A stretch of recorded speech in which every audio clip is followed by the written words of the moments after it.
I'm Corbett Wall with DV Auction, here with your feeder flash for Friday, May the 21st, brought to you in part by Zactran. Bovine respiratory disease is the costliest disease that can affect your cattle.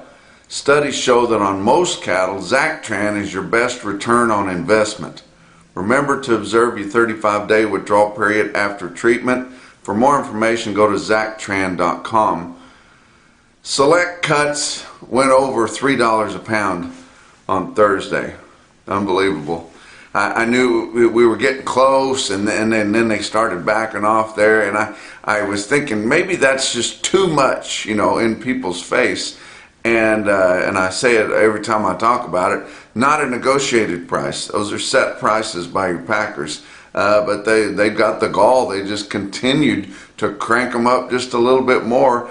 And so now we've got your choice cuts near 3.25 a pound, and your select at the 301.5 or better than that. It's unbelievable. But if you look at your choice carcass by the hundredweight, it's $325 almost, $324.18, and they're buying dressed steers and heifers at $191.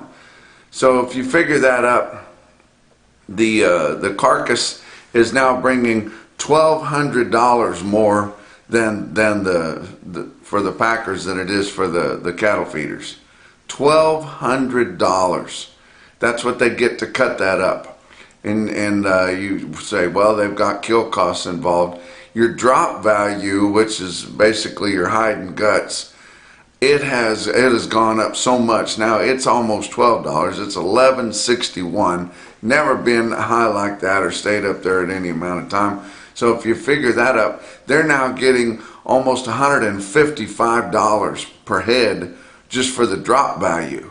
Well, if it's any size at all, the plant should have economies of scale to have their kill costs well below that.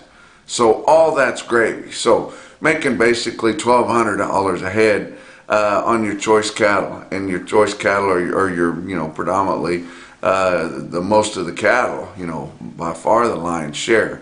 Just unbelievable what they're willing to do. You figure that up to what cattle should be bringing. Live cattle could be bringing $205 a pound. $205 a pound live weight, and your packers could still be making money. It's unbelievable that we can't get any more share of it than that. And if you guys are getting as frustrated about this as I am, we've got to do something. Our checkoff dollars aren't working for us. It appears they're working for your packer because our beef demand is excellent. You look what they can charge for the product. I realize we're right here in grilling season, but it's unbelievable. And then they got another shot in the arm this week, and I'm sure most of you have heard that Argentina has halted their exporting of beef for 30 days. The government told them to do that because it was getting too high. We don't want them to do that because, no telling how bad they'll cut our cattle prices if something like that happened in these United States. But still, you look at some other countries and they're doing things, and I'm not going to pretend that we should do anything like that, but I'm just saying, we always say we don't want the government to come in and do anything about our trade and our beef business. We need minimum mandated negotiated cash. And we need some more transparency in our reporting, and we need some more information on these sweetheart deals. All the things that are in your Cattle Market Transparency Act, a lot of the things that the Meeting of Truce people decided that they wanted to get done too. But China was a big customer, or is a big customer of Argentina, so now that stopped that. If we had a little better relationship with China, which we were starting to get under the Trump administration, and that's kind of blowed over now, and it did late in his administration too. But there's more demand out there. But I guess they could take these cutout values to $5 a pound and still figure they're going to buy fat cattle for under $1.25. It's unbelievable. But I think we need to kind of take a look at things out here and maybe do a performance appraisal of how we're spending that checkoff money, those checkoff dollars, and we've got the petition out there for another month or so on your checkoffvote.com. I think you should go on there, and I'm encouraging you guys to do it. If you've owned one, sold one, or bought one in the last year, you're eligible to go on there and sign that. You just go to checkoffvote.com. If they get enough signatures, they'll bring up a referendum, which is a vote on whether or not we should keep or open up or change your checkoff.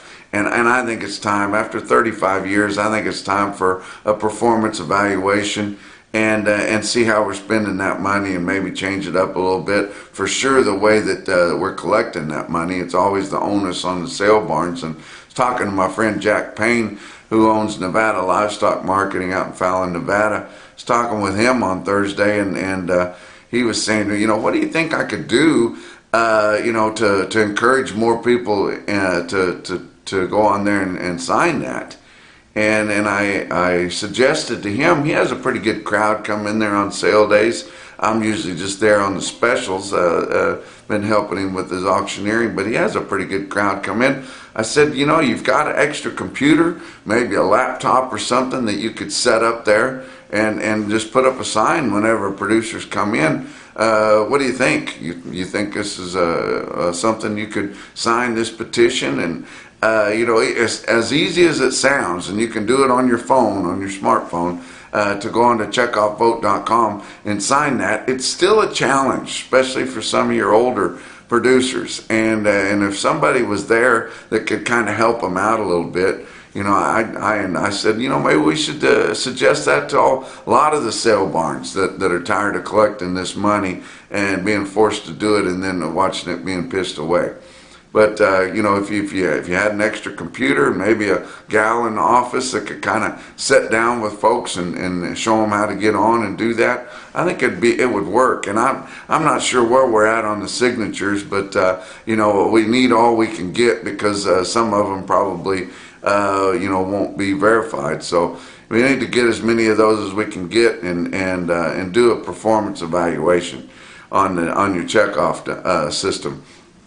How about, I had such a big time on Wednesday at St. Joe Stockyards, got a little emotional on the last visit, cut it a little bit close, and there was just a lot going on there, and I didn't get to show you as many of the pictures that I had gotten there and gotten from other people, and really was glad that I was able to go up there. And I thank Mark Service, the owner and manager there, for letting me sell for a little bit, and he's been a good friend for a long time. It was kind of rainy around, and we had a hard time keeping that tar pot going, and couldn't get it quite hot enough, and then the feathers got sticky, so we weren't able to get Mark Service tarred and feathered like we'd promised. But he did buy the beer when the sale was over, so we kind of let him off the hook there. But just had a great time. I always enjoy talking to the older stockyard guys. I've been around stockyards a lot, been able to in my career with USDA and beyond, but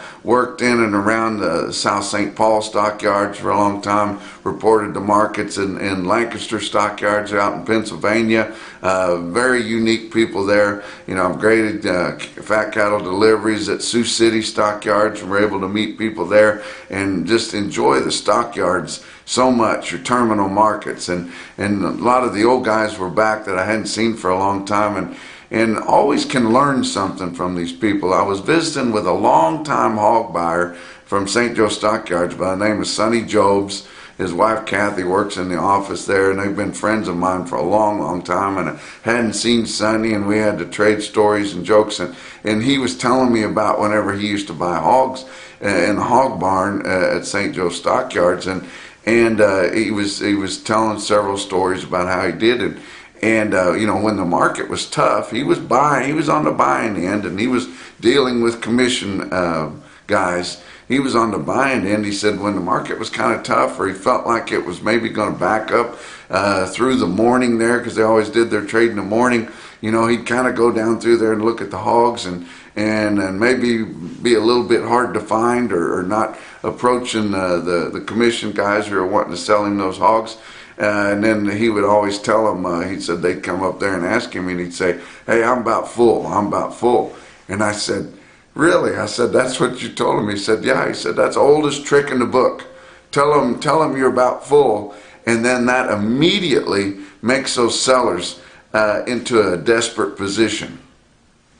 It's exactly, it hasn't changed, has it? You look at your packers, what do they promote? They tell the same story. It's a broken record. Don't need your cattle. Don't need them. We're full. We just can't take them. And every week they say they're full a little bit further out and a little bit further out. Yet they come in and they buy cattle on a Monday, and they buy cattle on a Tuesday, and they buy cattle on a Wednesday. And they did that this week too, and they've got everybody snowed. And I tell you what, they must think that the cattle people are the biggest fools in the world, that they fall for it every week. But I just found that interesting, wanted to share that with you guys. Let's talk about your board on Thursday. June live cattle futures down 30 cents at 116.60. Still a pretty good basis to what cattle are bringing, around 119, 120 this week. So for your hedged feeder, it's not the worst thing in the world. August live cattle down a quarter at 119.87. You go on out on your back months, down 27 to up $1.02, and that was on your farthest out traded month on your live cattle futures. May feeder cattle down 82, and that dang corn keeps creeping up. It wasn't up so much on your old crop, but on the new crop corn was up 13 cents at 5.52 for your December. Now beans weren't so much; they were actually off a little bit, but that doesn't have such an effect on your feeder cattle. But May feeder cattle down 82 cents at 135.75. August down $1.80 at 150.107. Go on your back months, and they were down harder, down 147 to down $1.80, with that new crop corn posting a 13-cent gain there. How about fat cattle trade on Thursday? Iowa sold about 5,800 head. We've had a little bit of trade every day. Iowa's got a total now for the week of 14,400 head. That's light for them for a second week in a row, and they've kind of been leading the charge on selling negotiated sales, but that's the second week in a row that they've been under 20,000. But your live sales in Iowa, 118.5 to 120. Dress sales, 188 to 192. Nebraska, 5,200 head, almost 25,000 head for the week, so they're back up a little bigger, and that's where they really want the cattle, is in Nebraska. 118 to 120 live, and 191 to 193. We're seeing a little bit of a bargaining tool on our dress trade on the better cattle. Some of your packers are stepping out a little bit and giving a few cents more on a dress basis to reward those feeders for taking those cattle to bigger weights and a higher quality grade.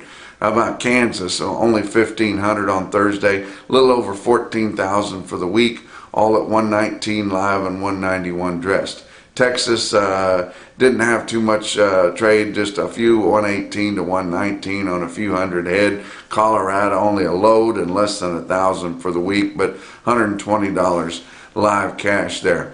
Like I said earlier about your box beef cutout values, it's unbelievable. But choice cuts on Thursday afternoon, 324.18. That was up 80 cents. Select, like I said, it's unbelievable, over $3 a pound. 301.61, up $1.92.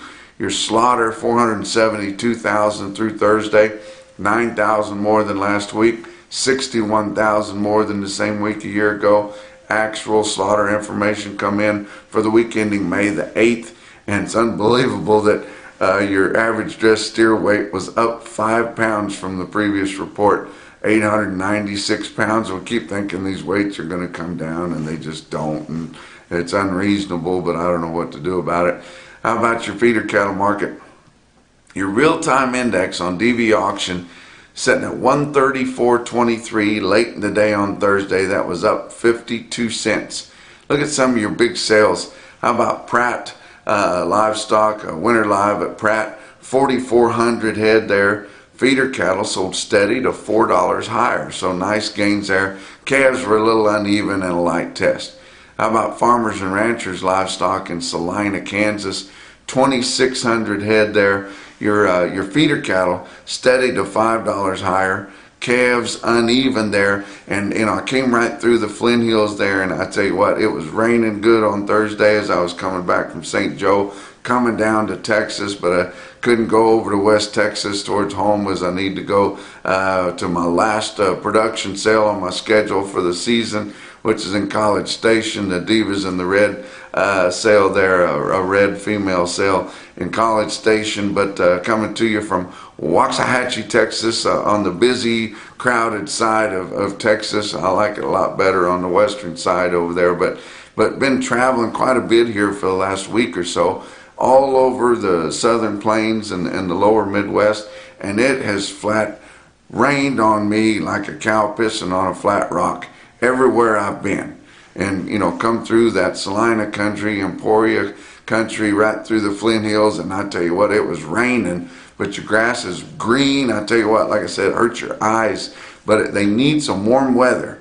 They need sunshine, and they need some warm weather, and they need some warm nights. That's what they need in the Midwest too. Don't let them tell you it's that dry out there. You get in the heart of the Corn Belt in the Midwest, it's plenty damp. They just need some warmer temperatures and sunshine to bring this up. Talking to a friend of mine in Montana, said he was getting some rain, was hoping that it was going to move to the eastern side of the state and up in North Dakota and northern South Dakota. But it could be worse. Now it is bad out west. I talked to Jake Billington out there in Idaho, and I tell you what, he says it's as bad as anybody can remember around there.